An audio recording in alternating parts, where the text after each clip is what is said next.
Fakta tentang ubat Rivaroxaban. Okey, so ubat Rivaroxaban ni adalah sejenis ubat cair darah dalam kategori DOAC, Direct Oral Anticoagulant. Fungsi dia nak sekat faktor XA untuk lambatkan pembekuan darah dalam kita punya badan. The famous ataupun the original brand of Rivaroxaban adalah Xarelto. So Xarelto ni harga dia mahal. Kalau korang pergi dekat pharmacy store tu, it will hit dalam 300 lebih macam tu untuk stok 1 bulan. Bila nak guna tu, depends dekat diagnosis korang lah. Diagnosis yang sesuai biasanya adalah atrial fibrillation, pulmonary embolism, deep vein thrombosis, DVT, hip replacement, ataupun penyakit jantung ataupun ada penyakit salur darah. Dos ubat ni ambil sebiji sekali sehari saja, either dos you 15 mg ataupun 20 mg.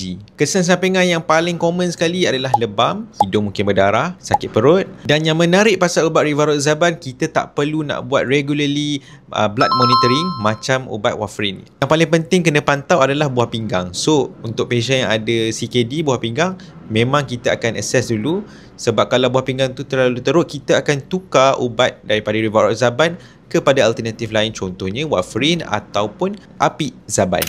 So guys, apa lagi ubat yang nak saya share kat korang, cuba korang komen sendiri dekat bawah.